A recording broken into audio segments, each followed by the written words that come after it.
Welcome to Unbiased Science, where we bring scientific method to the madness. I'm your host and public health scientist, Dr. Jess Steyer. And today, I am joined by the one, the only, Dr. David Robert Grimes to talk about the C word, cancer. And I must receive hundreds of questions every day about cancer, what causes it, some alarming trends in cancer that are being reported in the media. So David is joining me today to talk all things cancer. David, thank you so much for joining me. No, thanks for having me. Now, you've been on the pod previously, but can you remind folks a little bit about your background, your training, and a little bit about yourself? Yep. Certainly can try. So I don't want to give my age away too early, but I qualified, I did physics as an undergrad degree. I became a medical physicist, did a PhD in that. Spent 5 or 6 years in Oxford doing cancer research, went to Queen's in Belfast, another few years, then moved back to Ireland. I still dabble in the world. I've lectured in radiotherapy, but these days I'm a chartered statistician. I do a lot of biostats, trial analysis, that kind of thing. Jack of all trades, master of none. I'm also an author, and occasionally I show up on Instagram and rant at people to very little avail. Oh my God. We were just joking before we hit record. David is you have a style, right? And I love your style. It's very cutting and direct. But I feel like today you're a little extra snappy and snarky. I'm not intentionally, but I just hate humanity at the moment. So you'll just have to bear with me. Oh gosh. Okay. I'll try to counter that negativity. All right. So as he gulps his Pepsi. Here we go. I need caffeine. This is one of these mornings. So, well, we're going to get into it because people, obviously there are lots of claims circling on social media about things that quote unquote cause cancer. One of those things, of course, is sugar. We hear a lot about sugar. So we're going to talk a little bit about I already see the face. If you're not watching this, David just furrowed his brow. So we'll get into what. I wanted a whiskey instead of a Pepsi Max, to be honest with you, but let's... Oh my goodness. All right. So, all right, let me just set the stage with some statistics, prevalence, all that good stuff. And as we'll talk about in a little bit, this really varies so widely by country. But let me just share some of these statistics that are being put out into the universe. So per the American Cancer Society, 1 in 2 men and 1 in 3 women will be diagnosed with cancer in their lifetime. Obviously, cancer is something that's on our radar. It's like the big thing that we fear, right?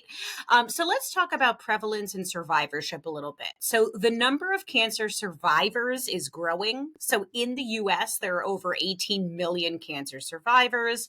This, of course, highlights some of the amazing progress that we've made in detection and treatment of cancer. Childhood cancer, thankfully, is rare and survivorship is high.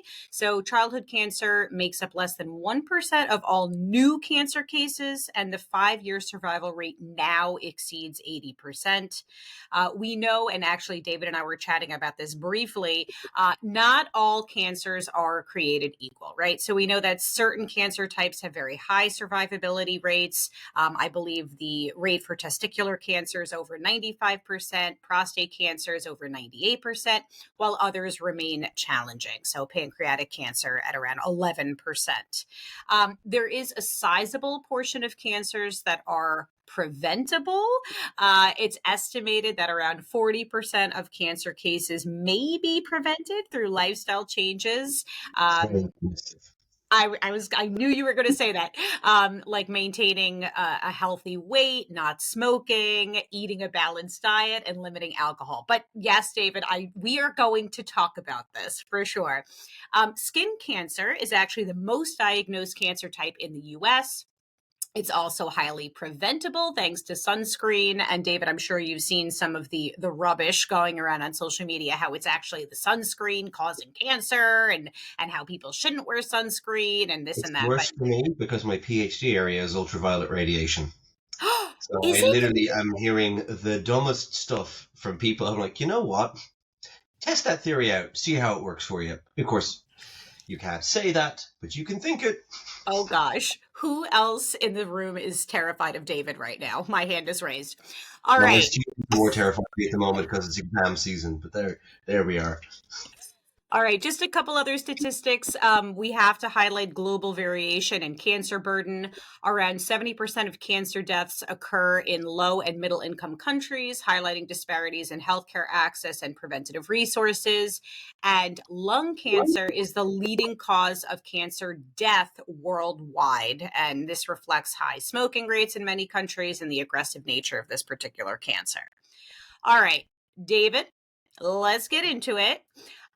What are some of the trends that we're seeing in cancer? I know I've seen tons of headlines about how, younger people are being diagnosed with cancer at alarming rates. Trends are skyrocketing. What say you?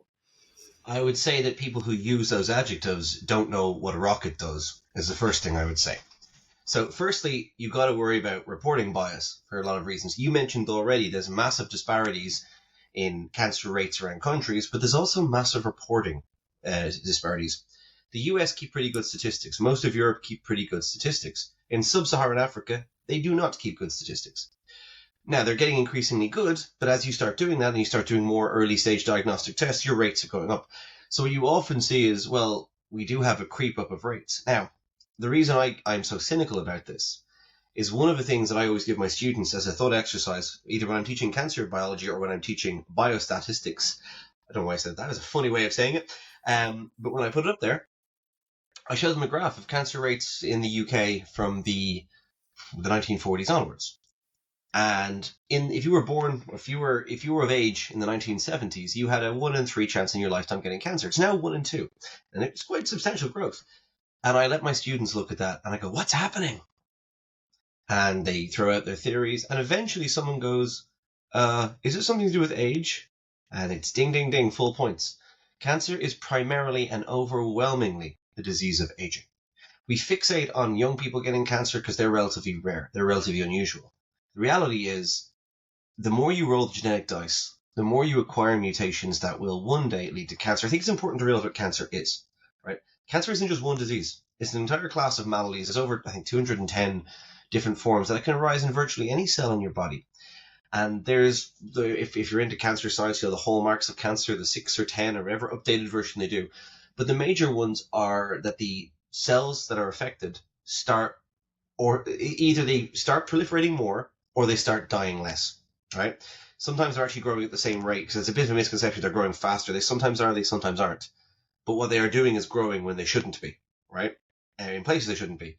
They stop listening to cell-cell signaling. So when the cells around them are like, "Dude, you are just, this is bad, dude," they're like, "Nah." It's like they have headphones in. They're just not listening. This is the weird analogies I've used to torture students with this over the years. And they have cellular immortality. They don't hit the Hayflick limit, no longer applies to them. They just keep going, right? They don't care. And that becomes a problem. So you have to think of, how does cancer kill you or make you very sick? It's just cells growing, right? And cells are small. It's when they start growing into places that you really, really need, right? Lung cancer kills you because you need lung tissue, you need surface volume to be able to do gas exchange. Gas exchange is important because that's like, oxygen, carbon dioxide, the whole thing we learned in school. You need that. And eventually that's what will kill you with lung cancer, that you can no longer effectively do gas exchange, right? Sometimes it can be the energy thing, because cancer gets lots of cells using a lot of energy. You sometimes won't be able to supply the requisite amount of energy because all cancer cells are as hungry as other cells, and there's too many of them. So that can be one of the things that kills you. Primary cancers rarely kill people. There are exceptions. Glioblastoma, brain cancers, it turns out all of your brain is kind of useful. You wouldn't know it speaking to some people, but it actually is. And unfortunately, that means that a primary there can be incredibly aggressive, can be very dangerous. Generally, cancer becomes a real problem when it acquires a new mutation and becomes metastatic. Well, that means it can go on a walk, right? So, for example, a very good friend of an ex of mine, and her father, when he was dying of, his lungs were it was a renal cancer, so it was a kidney cancer primary. But those cells had acquired the ability to go traveling and had set up a nice little colony in his lungs. The cells that killed him were actually kidney cells that were growing in lung tissue. So cancer becomes incredibly dangerous when it's metastatic. But again, I need to go back to cancer not being one disease. Cancer is a whole family of diseases, and all of them are so different because they arise from different cells. Some of them, and there's another factor, and you alluded to this already, so I'm going to stop my rant in a second, I promise.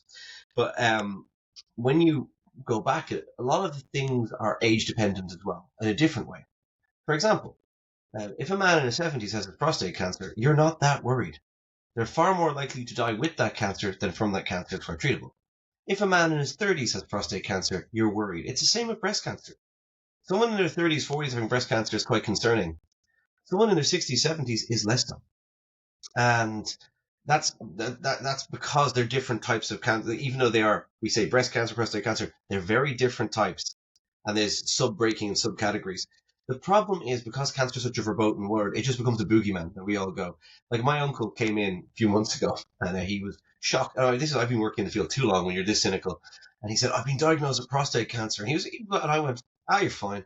I kind of, but he was, and he is fine. I was like, yeah, you're 78. You cut any 78-year-old man open, they're going to have the beginnings of prostate cancer. A 78-year-old woman will have the beginning of breast cancer. We roll the genetic dice, we get the things, but luckily it's usually easy to treat at that stage, and it's relatively minor. It would have been very different if he'd said that to me when he was in his 30s. It would be very difficult because I wouldn't have been born. But if we ignore the time travel paradox, but this is the thing, and it's because we are scared of it that we find it difficult to have conversations about it. And unfortunately, as we're going to find out now, that opens the door to all sorts of grifters who exploit those fears to sell nonsense to people. Mm-hmm. And I know that's a huge pet peeve of yours and, of course, of mine. As you said, cancer is used as the boogeyman. So, David, what I hear you saying is that a lot of what we're seeing in terms of increased cancer rates is a function of age, right? And the fact that we're living longer lives. And hypothetically, if we were to live, I don't know, older and older and older, we're going to develop cancer at some point, right? That's just the way that We're probably going to live to older and older and older. Okay. Yeah. Right. Okay. So what about people who say that it's more about the detection, the tests that we have, we're detecting more cancers because our technology is improved? That as well. Absolutely. Because again, I work a lot in screening. I love screening. Screening's fantastic, but real screening, we'll talk about real screening versus what people on Instagram will try to sell you as screening. But screening is fantastic because what you do is you usually are not capturing a cancer. We can, for instance, cervical screening will capture cancers, but that's not its primary purpose. Its real purpose is to capture the things that will one day become cancer in an otherwise healthy population. That's phenomenal. It does incredible work at saving lives. Because it's much easier to prevent. And things like cervical cancer are quite preventable because it's caused by HPV. We know if you have HPV infection that persists, that's a little more. But we can also treat that before it becomes cancer. So it's a form of prevention. We know that screening for bowel cancer is very effective as well. Breast cancer, that's a harder one. Depending if you ask a European or American audience, that you'll get very different answers. Because there was a recent report on this, I saw people sharing very confidently online without having read the methods of it, where it's like, yes, but there's a big uncertainty over what age groups this is actually beneficial. So in Europe, we would be a little bit more, the European attitude is a bit more negative towards early breast cancer screening because the false positive rate is so high. And in the US, they're a little bit more okay with that. So it's entirely, then again, that's the thing with screening. You have false positives and false negatives, and you have to balance. Exactly. What benefit am I giving you? If this is not growing fast enough to ever worry you until you're in your 70s, am I actually helping you diagnosing maybe a benign thing in your 40s?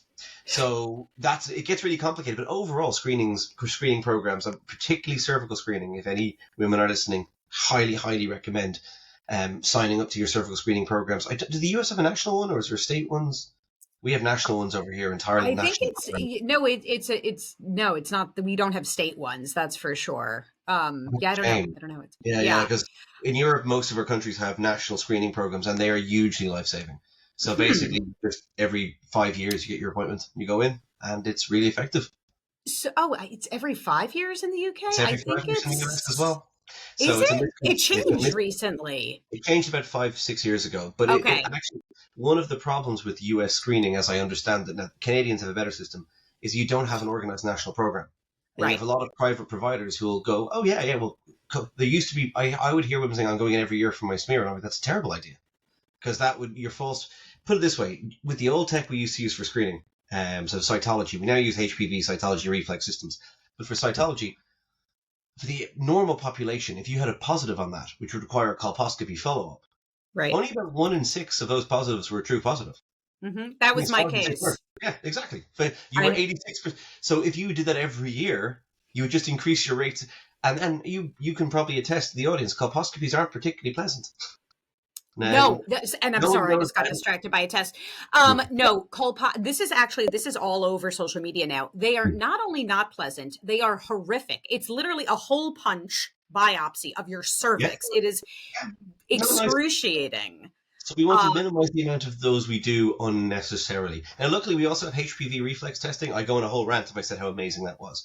But we can now triage it even further by kind of going, have you got HPV? Because if you don't, I'm going to guess that thing I read on your smear is probably just a bloop. right. And there's ways, so we it's all about, also colposcopy is usually time consuming for, now this is probably more important in European countries that have socialized healthcare, where you're like, well, we're trying to see the whole country, so we need to, time is important here. We can't stuff a colposcopy clinic with appointments that aren't needed. So there's ways of doing it. It's really cool. I need to look what the US situation is. It is so strange. It's such a developed country. It doesn't have Yeah, what's programs that. that about? Yeah, Well, and you're saying, yeah, when you were saying that, is it state, is it federal? I don't know that anything like that. I mean, you go to your OBGYN and I don't know. I don't think there's some sort of an organized yeah, effort no, at the state we or have federal national level. programs. I do a lot of work for the Irish one actually over here. So, and they're fantastic. Like I've definitely had friends whose lives have been saved, or in some cases, fertility has been saved Yeah. early on by this kind of stuff. Because I would, HPV infection is so common, like we're all riddled with it. If we're not yeah. vaccinated, if we weren't told to be vaccinated, we're all riddled. Well, Basically, yeah, I had HPV. That's what led to the whole colposcopy thing. And it was one of those things when I was younger, and I don't remember exactly when the HPV vaccine became available, but I remember my mother saying, oh, it's too new. We don't have enough research on it. And it's like, shucks, I really wish you had gotten me vaccinated. I got Um, them business free for whatever good that would have done me. But I was working on a program over here. Like we had a major confidence crisis in the HPV vaccine over here, and at the time, because I was very much publicly centered around that, I actually went and got it, and I got it publicly. I said, because they were like, "Oh, you wouldn't get it." And the thing is, you can't actually test, or we don't know how to test for HPV in men. We don't know how to test for it. We don't know where to swab. oh, It's that's somewhere. right. We don't know where. So women, we do know Wow. where it hangs out. We don't know. So that's why I said I was part of a clinical trial to try and test this out once, and they were like, "Yeah, we actually don't know. We can't get any consistent results on people because we know Oh men are my carrying it goodness. because they're also." By the way, and this is why I was saying I was giving a lecture to young boys on this a few years ago. I was giving it school kids, so I did a lot of work in it. And I remember having a young 16-year-old brash guy going, "Why should I get this? This only affects girls." And I said, "Well, firstly, where do you think girls are getting it?" I said, Right. "You." I said, "Actually, not you personally, maybe." I go, "But secondly," I said, men can get. They get anal cancer, they get head and neck cancer, and by the way, penile cancer." And I said to him, "You know what the treatment for penile cancer is?" He's like, "What?" "Radical pansectomy. Google it." Um, And then he uh, ran to and get his vaccine. he was like, "Okay, yeah, well, maybe I will get the vaccine then." I said, "I thought you might." Yeah. Oh my gosh. So, okay, so just really quickly, I don't want to talk about this for too long, but the recommendation for mammograms actually just recently changed in the US, and I'm not sure what it is in the The UK, U.S. but Cancer Task Force ruling, yeah, I read it it was in JAMA so last week. Was it JAMA? I think it yeah, was JAMA. yeah, so Yeah. they lowered the age for routine screening mammograms by 10 years, now advising women ages 40 to 74 at average risk of breast cancer to get screened every 2 years. And previously, the recommendation was for individual screening decisions to be made starting in the 40s, but no later than 50. But now they really, they came down. It's the 50s over here, and they're trying to push the 60s.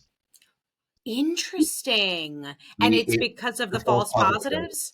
And also, what is the point of catching someone with a ductal carcinoma in situ when they're in their, a stage zero growth that is unlikely to grow at all?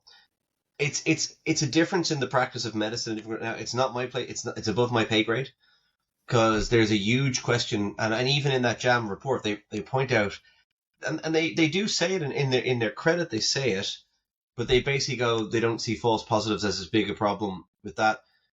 the European attitude will be different because it's all nationalized, and actually they're a huge problem for us.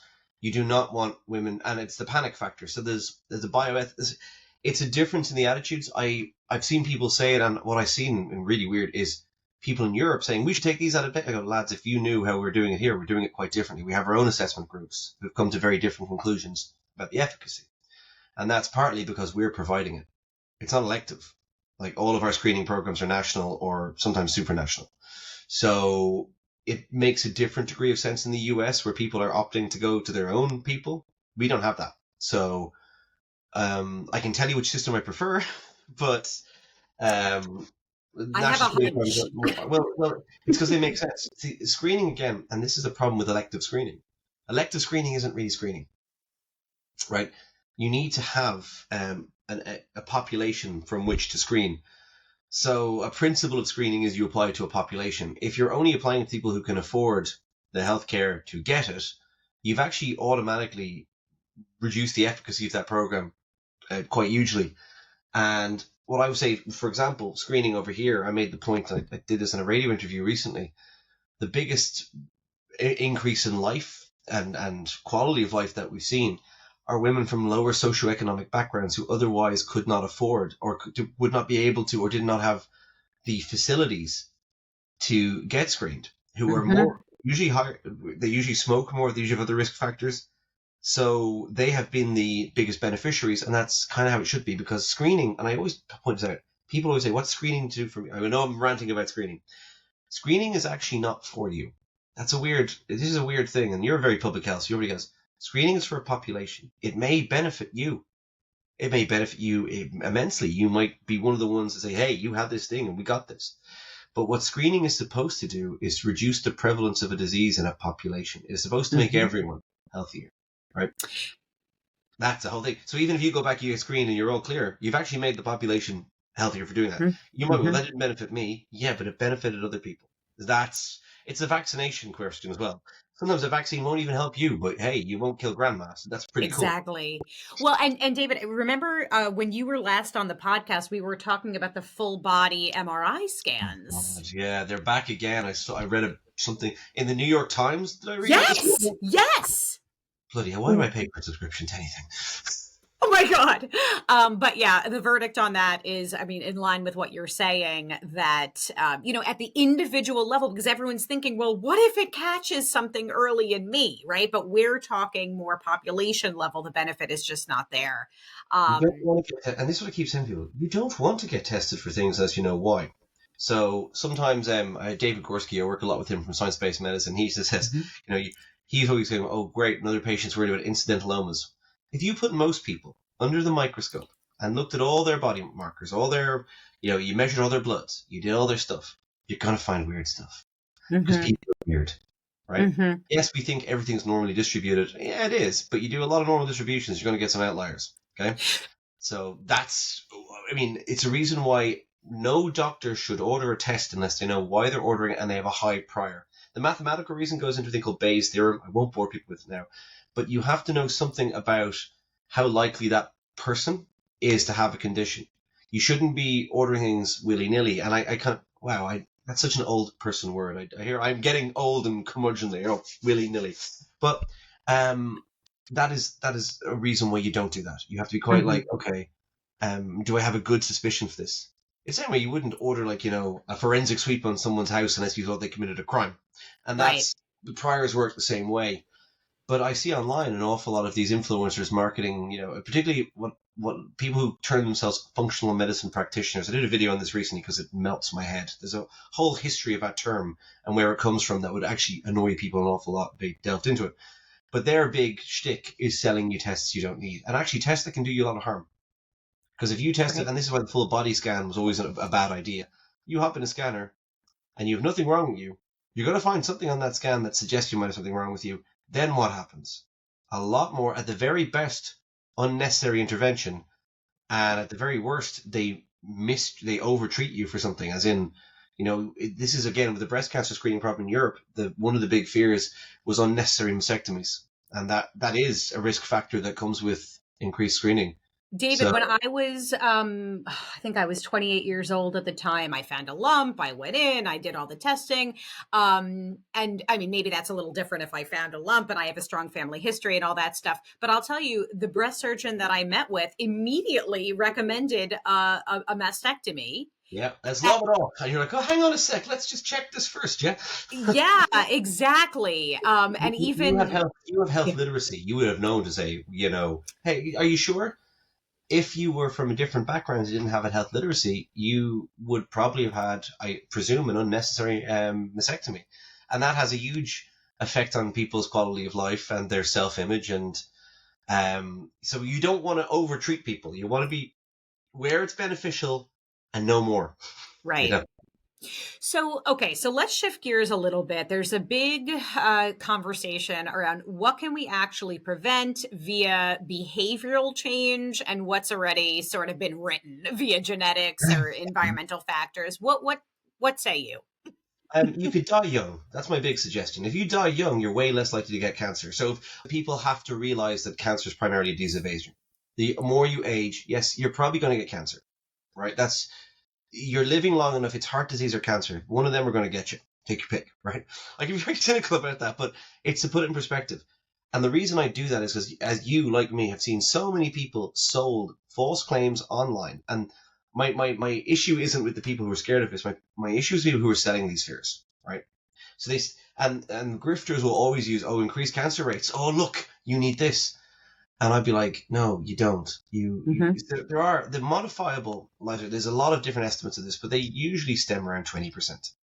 And they're not taking supplements. They're not doing this. They're don't smoke, or if you do smoke, stop. Because as you've already said, lung cancer is the biggest thing. By the way, lung cancer is not the biggest risk of smoking. Emphysema and COPD are way more likely outcomes, and they both Mhm. suck, by the way. My father died COPD is from that. I awful. can attest to that. Sorry, go Mhm. on. Well, yeah, yeah. If you ever seen someone go that way, you're like, yeah, no, no, not for me. Um, so smoking is just bad. I think we could all, other things are wear sunscreen, or even better, stay out of the sun.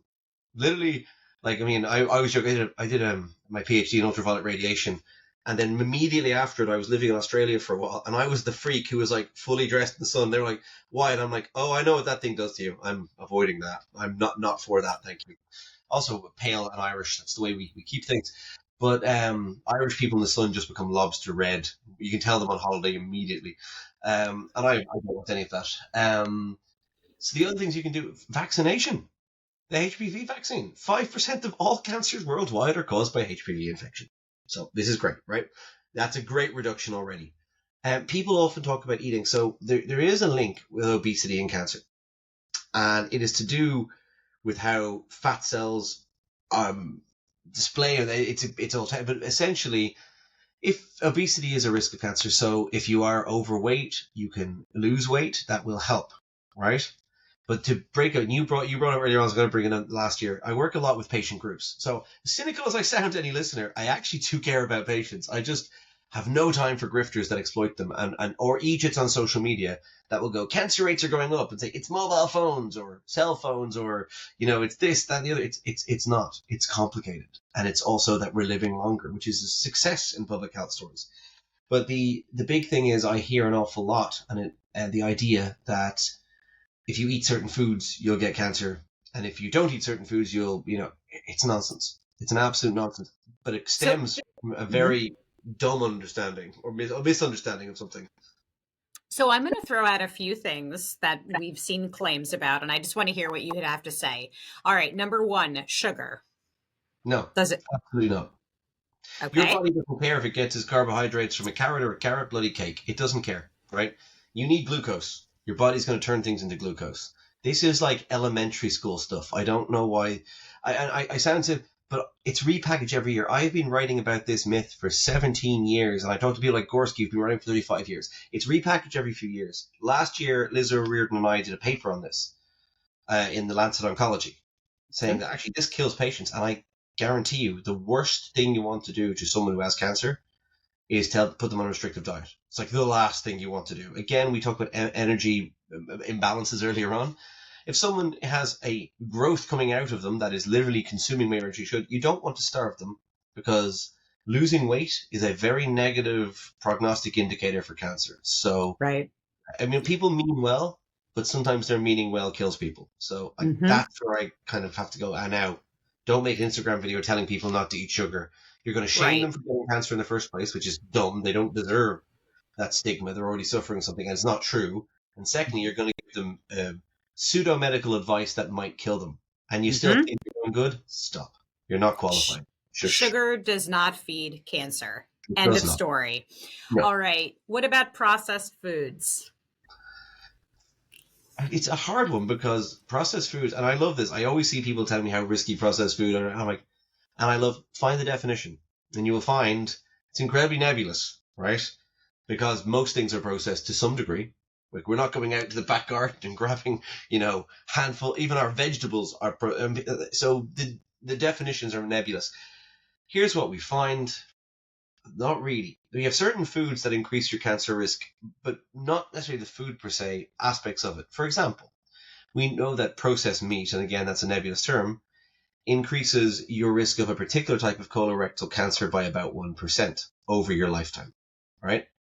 We don't know if that's directly causative. We think it is. We put it as a class 1 carcinogen. But again, we're always just estimating for that. So I always want, if you were an absolute vegan who never ate meat your whole life, and the heaviest consumers of processed meat, their lifetime incidence difference in colorectal cancer is 1%. So yeah, you could. Now that's always misreported. I see a lot of. If you're vegan, that's great. But what I hate seeing is a bit of propaganda like you'll get cancer if you eat meat. Well, actually, it's really complicated because actually some diets from our observational studies, which as you know, are hard to tell anything from. We actually see, first of all, eating dairy products often reduces cancer risk in some cases. So if you're going to go by that, you can't arbitrarily. The evidence is very shaky. And again, the risk, the real life risk factors, the real life reduction you can actually implement. Like if you became a vegan tomorrow, 1% reduction. It's not. I wouldn't bother. Right. People get very Right. bent on about alcohols as well. And I'm like, yeah, but these risks are, if you look at them, if you put them in as absolute risks, which we should be communicating these risks as, not relative risks, absolute risks, you see that these are very marginal. There's much more effective things you can do. Like, I don't know, staying out of the sun and not smoking. It's Hmm. pretty much covering it by far greater degree, but people obsess over food. But that's because food is moralistic. I think people obsess over food because food is a way of judging other people and judging yourself. And I ain't got no time for that. No time. Right. Now, David, you brought up alcohol. I think the World Health Organization has come out kind of strong about alcohol, that there is no safe level of alcohol consumption, that alcohol is a known carcinogen. Yeah, cool, cool. Um, right. And I know, Great. Like, so again, the risk yeah. factor over a lifetime is still fairly minimal.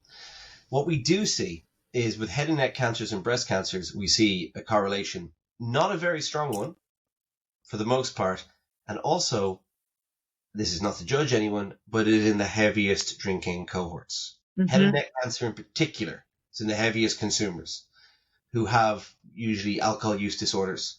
Alcohol use disorders are comorbid with a lot of other disorders that would put you at cancer risk. Observational studies can tell us so much, but they can't tell us everything.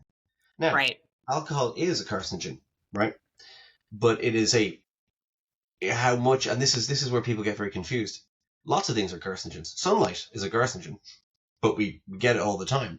The question is what risk and what exposure levels. And I think WHO are correct. There is probably no safe level. However, the lifetime risk increase from moderate drinking is probably so marginal as for me personally, it wouldn't change my behavior. But Hmm. other people, look, everyone has their own appetite for risk. But what I don't like seeing is these very confident YouTube videos where people go, yeah, you need to never drink again. I'm like, well, actually, a few glasses of wine now and then is probably not really going to make any difference to your lifetime risk. But you do you, Sonny. Hmm. And risks are Yeah. always balanced and weighed. And I don't like to be prescriptive. I know I'm not. There's nothing wrong with what WHO said. It's correct. Should that change your behavior? Right. That's a more complicated question.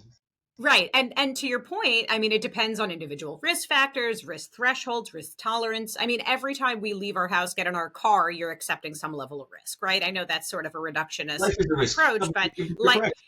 Exactly. You're balancing. If you take one risk out, you usually end up substituting another one. So Exactly. it's why I'm not prescriptive on this. When people say, and when people ask me that question, like, should I give up this, that, and the other, I'm often like, firstly I say I'm not comfortable advising you on that. I said, here's what the data says, but the data is based on observational studies, which have huge. It's difficult. Yep. Observational studies are hard, and they have loads of uncertainty around them. So I'm sorry, I don't mean to interject, but I think that that's Go ahead. observational studies. Let's just talk about that for one moment, because I mean I've talked about it ad nauseum, but observational studies, you're introducing threats to reliability and validity, right? There are all kinds of confounding variables that are difficult to control for in observational studies versus an experimental study. So we wrote about this previously. The Western diet. Everyone talks about the Western diet, but what people causing cancer, right?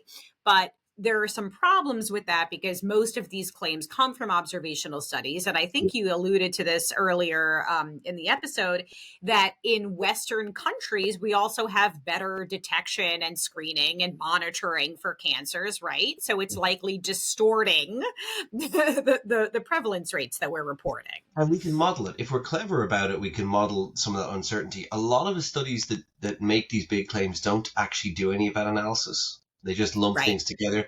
So they're treating papers like they're the gospel. And the problem with that is we know observational studies have what, as you said, they're confounders. For example, we would see that but Western diet is a term I hate as well, because what people eat in Italy is very different from what people eat in New York, what people eat in California. Like we lump it together. It's basically a high income diet in one way, I guess. But there's a huge amount of variation, which would make individualized studies difficult. So we're looking at gross information, but we know, for example, that obesity has a link with cancer. So if we have people that are in a highly calorific country, which is probably a higher income country, which is probably better detection facilities, how do we untangle them? And the answer is it's very difficult. We can only look at what's being reported and make reasonable estimates, but the reasonable estimates always come with a big uncertainty envelope. Now, what I will say is certain things jump out. Cigarette smoking is a classic historical example. Cigarette smoking had such a bloody stark effect that even in all the confounders of observational studies and cohort studies, signal was so unbelievably strong. Like you couldn't. Now we also had mechanistics. This is another thing. I would always argue, look for the mechanism. I did a paper in JAM Oncology a few years ago on cell phones, 5G and cancer. I know I got the hate mail I got. Won't even. Well, I'm cynical. I'm more cynical now, but. Just as anyone listening, no, there's no reason. Firstly, there's no epidemiological data that's reliable that would suggest it's harming humans. And secondly, there's no mechanistic reason to think it would.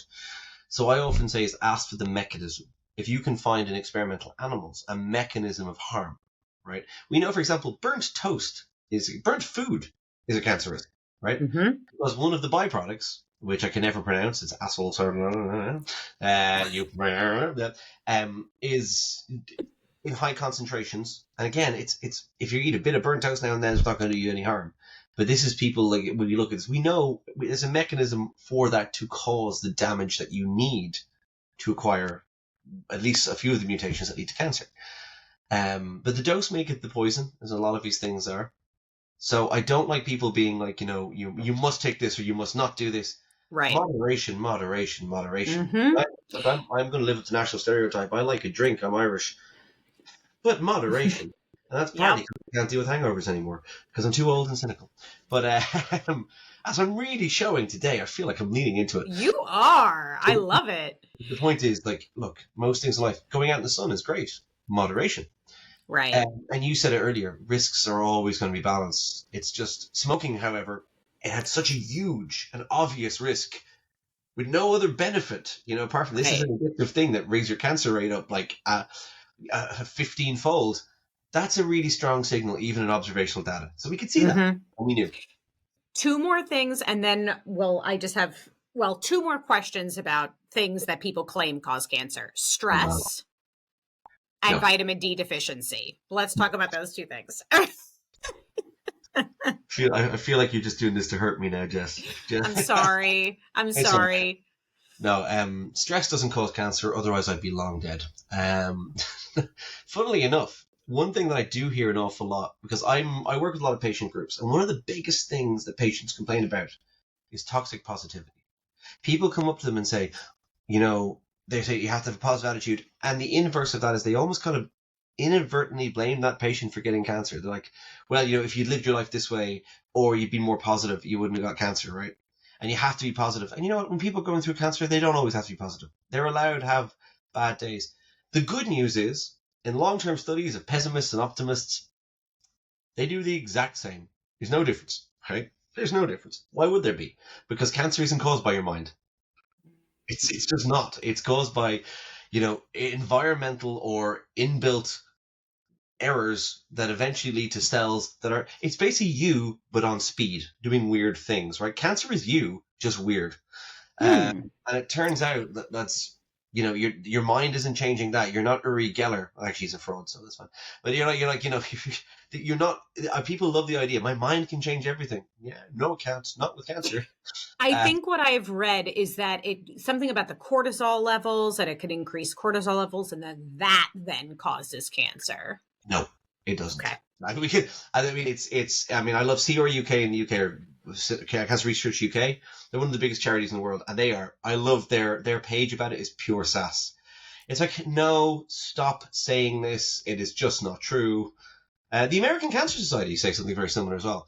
There is no evidence that stress causes cancer, and you can postulate all the mechanisms you want, but like, why? Like, it Right. doesn't actually help. Because good luck Mm-hmm. living a life with no stress. Yeah, seriously. And it doesn't help when patients are told. And I've actually recently was speaking with a patient. I ran a training day a while ago, and I had some patient advocates there as well, and we were chatting after it. And they're like, their biggest thing is people making them feel shamed, like, oh, well, you were a high stress businesswoman, and that's probably why you got cancer. And she's like, yeah, it's just my cousin got cancer too, and like he's been living on a trust fund for her whole life, in a yacht. Right. So like there's a lot of things you don't know where the mutations come from. They can come from a lot of different places. They can be inbuilt. It's loads of places. Mm-hmm. But yeah, stress, as best evidence is now, no, doesn't cause cancer, and I don't think it's helpful to suggest that to patients. Vitamin D deficiency. Definitely not. Absolutely not. Like, just I don't know. I haven't heard that before, but that is so. It's just why I don't know where that came from. Well, probably, as you said before we hit record, by people who are selling vitamin D supplements. And that's look, the big thing. That's another great co-founder thing. I've done some work recently on vitamin D stuff, and spoiler, nothing to write home about. But one of the things that is interesting is that you have comorbidities too. People go, oh look, people who have poor nutrition, like as in are food poor, maybe in poverty, they don't eat as well as people that have, a range to access to a range of foods and high quality stuff like that. There's a lot of other factors that are going to make them more predisposed to cancer. Nutrition might be one of them, but there's going to be a lot more environmental factors too. They're going to be around more smokers. They're going to have lots of other things that go on. Being poor is really crap. Like, I think it's one of the reasons that we have to talk about reducing health inequality, you know? And I know a lot of your listeners are American, and I'm probably going to sound like this dyed-in-the-wool socialist screaming, but health inequality harms everyone. Like, Mm-hmm. the truth is that people that are unfortunate and are to be born into or fall into lower socioeconomic circumstances fare much worse across all health domains, Mm-hmm. and that actually is bad for them, but it harms society as well. So I would say people obsess about and it's a very middle class obsession, isn't it? To have enough time to be scrolling social media to listen to Joe Rogan or Andrew Huberman or some other. I was going to swear there. I had to bite my lip there. Yeah, talking absolute nonsense and go, oh yeah, I think people that are genuinely suffering and genuinely at the most risk of cancer don't have that kind of time and luxury. All right, David, I want to shift gear, and I know we're starting to wind down here. I have to talk about this Atlantic article, which I'll link to the show notes, The title, this just came out on May 2nd, so this is hot off the press. Cancer super tests are here, but are they really such a good idea? And the whole article is about this new simple blood test that could be, quote unquote, the holy grail of cancer detection. This company called Gallery claims that its first of its kind screening tool redefines what's possible. At the cost of a needle stick and $949, the company can check your blood for more than 50 forms of cancer all at once. Now I know you have some thoughts on this. I just want to share my husband Ethan. He just went to the dermatologist, and they gave him this, or I don't know if it was in the waiting room or something, but he brought it home to show me because he knows, public health nerd here. And it is an advertisement for Gallery. What if you found cancer early enough to make a difference? I mean, there's all kinds of things it's touting early cancer detection. I will say it says that the test is intended to be used in addition to and not replace other cancer screening tests. But yeah, what do you think about this? Not much. So I haven't read the Atlantic article. Can you tell me who wrote it? Actually, was it Daniel? It was Benjamin Mazer. Oh yeah, Benjamin's usually good. So I've once or twice contributed to the Atlantic, so I'm a big fan of them. But I imagine they were a little bit skeptical, I would imagine, is the take. So without reading the article, I would agree with that skepticism entirely. And there's a lovely word that I used to be. We were talking this before the show, because if you think I'm ranty now, you should have heard me before we hit record. Sometimes I'm more charming than this, I swear. Just today I'm having an off day. But what was I going to say? Yes, so this is sleep deprivation talking entirely here, so I'm trying to work out this. So yeah, the word I always bring back to people is theranos. And this was Elizabeth Holmes, and people all know, or they think they know, the Elizabeth Holmes story, where they go, yeah, she committed these fraudulent tests and she had all these deals and she was worth $9 billion. The problem actually wasn't the fraud. The problem was if a test had actually worked, they would have done way more harm than good. And this goes back to our conversation about screening, right? Every test, no matter how good, comes with an intrinsic false positive and false negative rate. So a test, the classic example I give my students is, just to annoy them, and when I'm lecturing medics, I love giving this to them as well. I talk about the Western implant ELISA HIV test. It's 99.99% accurate. If you want to be super nerdy, it's got 100% sensitivity and 99.99% specificity. So really good test. You are a normal person. You're low risk. You're not an IV drug user. Jess, you don't look like an IV drug user. I mean, unless you have a really shameful secret to share. So you go in tomorrow and you get tested, right? 99.99% accurate. Doctor comes back to you and says, I'm sorry, Jess, it's a positive test. What would you rate the probability that you have HIV as being? Pretty high. It's 50%. Now, the reason why, and people go, what? It's a great example because their numbers are kind of, they're quite nice and round for this. So what you didn't consider, and what we didn't consider, is prevalence, right? How many people have the disease in the first place? So for people like you, Jess, who are not IV drug users, and people like me, or no, maybe I should take it up as a recreational. No judgment, right? You can't judge a book by its cover. Inclusion health all the way. So we would go in, get tested. Now, 1 in about 10,000 people of a low risk background will have HIV. Now imagine, this is why we give, imagine 10,000 people just like us go in to get tested, just like your listeners get in to get tested, and one person will have HIV.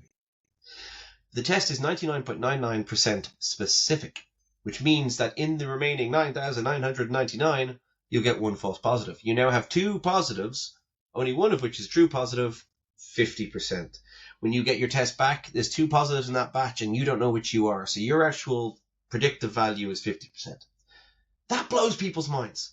But that prevalence is really important, right? If you throw tests at random at people and you don't know anything about the background levels at that age group, like when we do screening, for example, we know what level of the precursors of cervical cancer, the cellular abnormalities, we know on average from studies done before what a population are going to have. So we know the prevalence. We know how predictive the test is. If you just randomly throw a test, even if a test was perfect, you randomly throw it at a population, you're going to find so many false positives. And that was the Elizabeth Holmes problem. If Theranos had worked, they were going to test 30 things at once. With no, God knows, they would have just been false positive city, right? Right.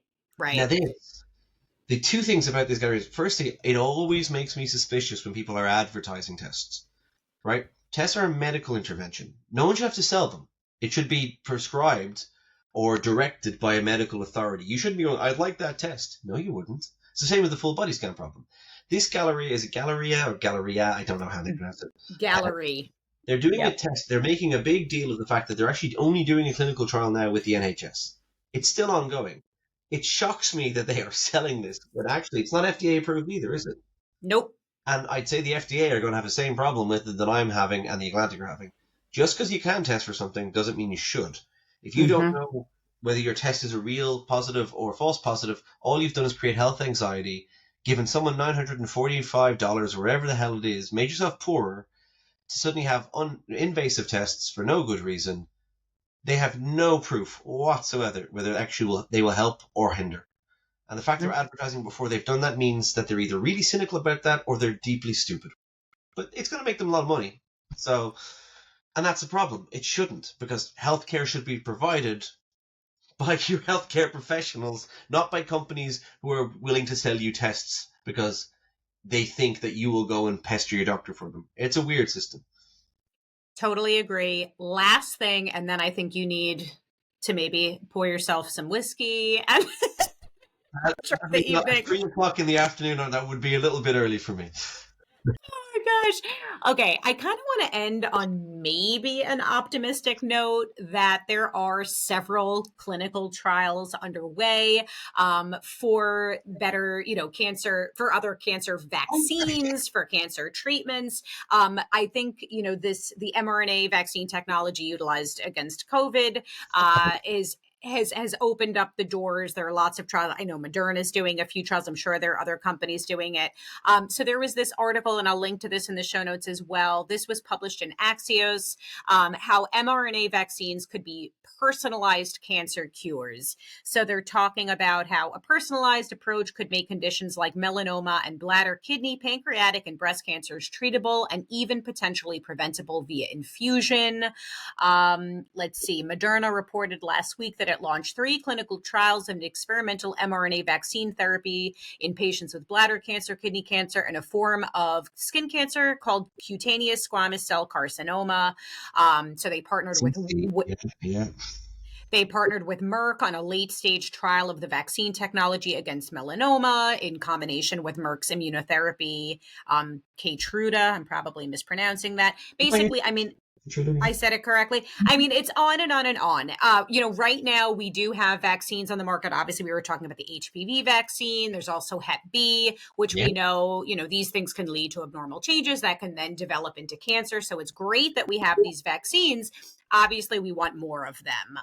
And so the hope is that we can build upon mRNA technology to protect against other cancers. Absolutely.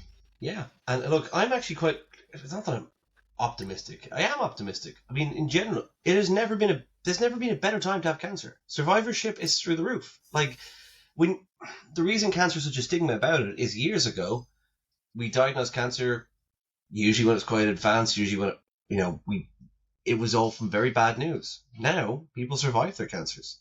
Like, survivorship goes up and up and up every year, right? For most people now, cancer is an experience they have, and then they're over it. What I think we will do in future, I don't think we'll ever cure cancer. I write about this in the book quite a bit for a few reasons. I break into it. I don't think we'll necessarily cure cancer because cancer is not one disease, but I think we will eventually make a lot of cancers chronic. That you take something for the rest of your life for it. We're already starting to do that. There's hugely encouraging things. The reason for my cynicism for the majority of his show isn't because we are in a bad place. We're actually in a great place. We're in a fabulous place. The problem is that we unfortunately have the social media problem of misinformation, which actually undermines those achievements that have been made and will continue to be made. And again, I would always say to patients when they come and talk to me, and if I will say, look, the only person you should be getting cancer information from is your oncologist or your medical provider. We cannot outsource to social media. We have poor health literacy. If someone makes a really flash video, that'll get shared, and you know it. And particularly, humans have a predilection towards fear as well. We tend to react rather before we reflect. So if someone does a big scary video going, stop eating these foods, they're giving you cancer, that's going to get more shares than you can shake a sherry stick at. And one of my videos going, no, please stop, wrong. Because fear is a very powerful motivator. And the people doing this know it. They know it's a powerful motivator. They know that you're going to buy their product. You know they're going to click on their stuff. They know it. Mm-hmm. And that, what I do think that we need to do. So I'm very optimistic about cancer. What I'm very pessimistic about is our ability to sift through misinformation, which is why I spend a lot of my time researching these days. Mm-hmm. So what I would say to people if they're listening to this, obviously it's almost unfair for me to say this to the listenership of this show because they are very well informed.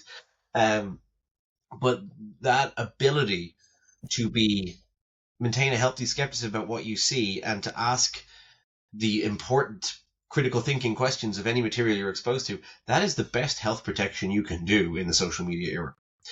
And unfortunately, most cancer claims online are overwrought deliberately to instill that fear. And I think it takes away from the fact that we've done so much good and we continue to do good. If you keep banging fear over people's heads to make them scared of things so you can sell them a lifestyle or a diet or a supplement or a test, you're actually not helping them. You know, and again, I won't go on my rant about socialized healthcare, but the point is, there's a lot of good things. There's a lot of good things. The only thing that we need to be wary of is social media. And I guess the reason I framed the conversation from my end about that is because that's what people ask me about. And it almost eclipses the good work that's being done. So much Couldn't agree more. So much good news. David, thank you so much for joining me today. Where can people follow you and get a copy of your book? I'll link to it in our show notes, but where can people follow you? I love that you think they'll want to after this, but they can find me on Instagram at David_Robert_Grimes, Twitter at DRG1985. My website is davidrobertgrimes.com. If you're in Europe, the book is called The Irrational Ape. And if you're in America, it's called Good Thinking. I will leave that for the speculation as to why the ape title didn't fly in the States. But it's something, I'm guessing it's something to do with only 43% of the country having a big problem with evolution. But that's a talk for another day. That's my theory anyway. The marketing people probably know the real answers. But yeah, you can find me. Just don't try to sell me any miracle diets because you'll just increase my cynicism to unhealthy degrees. Oh my God, David, I'm absolutely terrified of you right now, but in the best way possible. This was such a great conversation. I learned so much. Highly encourage everyone to give David a follow. And again, we'll link to all your stuff in our show notes. Thank you all for tuning in today. Hope that you found this conversation helpful and informative and interesting. If you're not already, please be sure to subscribe to our free Substack newsletter at theunbiasedscipod.substack.com. There is a paid subscription if you are able and willing to provide financial support for our science communication efforts. Also, check out my other podcast, Bites of Health with a Y. That's Bites with a Y. It's a 5-minute daily podcast on pediatric questions that every parent wants to know answers to. So definitely go check that out. Thank you again for tuning in today for your dose of no nonsense, just science.